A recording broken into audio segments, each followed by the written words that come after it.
ஸ்ரீ குருப்யோ நமஹ. தெய்வத்தின் குரல் மூன்றாம் பகுதி 300வது தலைப்பு. தாழும் கோளும். காமாட்சி சகல கஷ்டத்தையும் நிவிருத்தி பண்ணி பரமானந்தத்தை அளிக்கிறவள்.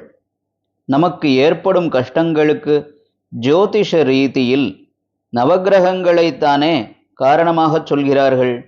இந்த நவக்கிரக பாதிப்பு எதுவும் அவள் பாதத்தை ஸ்மரிக்கிறவருக்கு ஏற்படாது என்று பொருள்படுமாறு மூக பஞ்சசதியில் வார்த்தை விளையாட்டு பண்ணி ஒரு ஸ்லோகம் இருக்கிறது.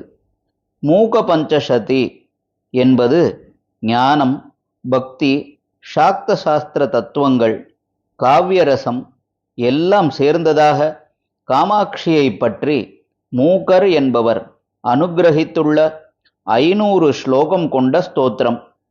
இவற்றில் ஒன்றுதான் நவக்கிரகங்களில் ஒவ்வொன்றின் தன்மையும் அம்பாளின் சரணாரவிந்தத்தில் இருப்பதாகச் சொல்லும் ஸ்லோகம். ததானோ பாஸ்வத்தாம் அமிர்த நிலையோ லோகித வபுகு வினம்ரானாம் சௌமியோ குரூரபி கவித்வம் ச கலயன் கதோ மந்தோ கங்காதர மகிஷி காமாட்சி பஜதாம் தம கேதுர் மாதஸ்தவ சரணபத்மோ விஜயத்தே. பிரகாசிப்பதாலே பாஸ்வத்தாம் என்று அந்த பாதத்தை சொல்கிறார். நவக்கிரகங்களில் முதலில் வரும் சூரியனின் தன்மை இதுதானே. பாஸ்கரன் என்றே அவனுக்கு பேர். அம்பாள் சரணத்திலிருந்து அமிர்தம் கொட்டுகிறது. இதை அமிர்த நிலையா என்கிறார். யோகிகள் சிரசின் உச்சியில் அவளுடைய பாதபத்மத்தின் அமிர்தம் பெருகுவதில் அப்படியே உச்சி குளிர்ந்து இருப்பார்கள். சரணாமிர்தம் என்றே சொல்வது வழக்கம். இதேபோல அமிர்தம் பெருக்குகிற தன்மை சந்திரனுக்கு உண்டு. அதனால்தான் சுதாகரன் என்று பெயர். லோகித வப்புகு என்று ஸ்லோகத்தில் இருப்பதற்கு சிவந்த ரூபமுள்ளது என்று அர்த்தம். சிவப்பாய் இருப்பதுதான் செவ்வாய். வினம்ரானாம் சௌமியஹா, அந்த பாதத்திலே போய் நமஸ்காரம் பண்ணுகிறவர்களுக்கு அது சௌமியமாய் இருக்கிறது. மனசுக்கு பரமஹிதமாக, மிருதுவாக, சாந்தமாக இருப்பதெல்லாம் சௌமியம். உக்ர தேவதை என்பதற்கு ஆப்போசிட்டாக சௌமிய தேவதை என்கிறோம். நேர் அர்த்தம் என்ன? சோம என்ற சந்திரனிலிருந்து உண்டானதே சௌமியம். நிலவு போல கோமளமாக சாந்தமும் ஹிதமும் தருவதாக இருப்பதையெல்லாம் இதனால் சௌமியம் என்கிறோம். சோமனுக்கு புத்திரனாக உண்டானவன் புதன். அதனால் அவனுக்கு சௌமியன் என்று பெயர். அம்பாள் பாதம் குரூரபி, குருஹு அபி என்கிறார். குருவானதும் கூட என்கிறார். குரு என்றால் குண விசேஷத்தால் பெரியது என்று அர்த்தம். அதோடு கூட அந்த பாதம் க்ஷணகாலம் பட்டுவிட்டால் திருவடி தீட்சையினாலே பிரம்மஜானமே சித்தித்துவிடும். இப்படி ஞானம் தருவதாலும் அது குருவாய் இருக்கிறது. குரு என்றால் வியாழன். குருவாரம் என்றே அந்த கிழமைக்கு பேர். கவித்வம் ச கலயன், கவித்துவத்தையும் அனுகிரகித்து விடுகிறது அம்பாள் பாதம். அம்பாளுடைய பாத தீர்த்தம் மூக்கனையும் ஊமையையும் கூட மகா கவியாக்கி விடுகிறதென்று ஆச்சாரியாளே சொல்லியிருக்கிறார்.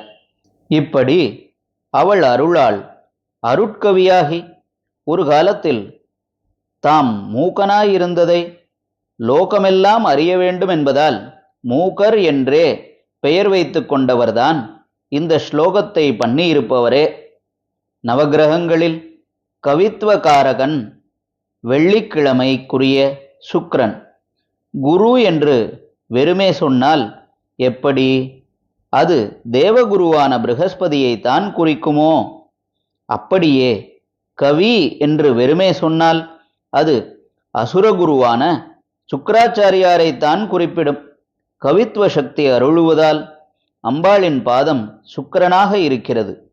கதோ மந்தகா, மிக மெதுவான நடை உள்ளது அம்பாள் பாதம். மந்தன் என்று சனிக்கு ஒரு பெயர். அது ரொம்ப மெதுவாக சஞ்சாரம் செய்யும் கிரகம். சனீஸ்வரன் என்று சொல்லுவது தப்பு. மற்ற கிரகம் எதற்கும் இல்லாத ஈஸ்வர பட்டம் இதற்கு மட்டும் வருவதற்கு நியாயமில்லை. சனைஷ்சரன் என்பதே சரியான வார்த்தை. ஷனைஹி மெதுவாக, சர சஞ்சரிப்பவன், அதை சுருக்கி சனி என்கிறோம். பஜதாம் தமஹ கேதுஹு. அம்பாள் பாதம் தன்னை பஜிக்கிறவர்களின் தமசுக்கு உலை வைக்கும் தூமகேதுவாக இருக்கிறது.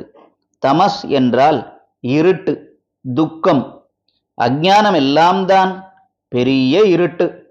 தமஸ் என்று ராகுவுக்கும் பெயர். கேது என்பது 9வது கிரகமென்று எல்லோருக்கும் தெரியும்.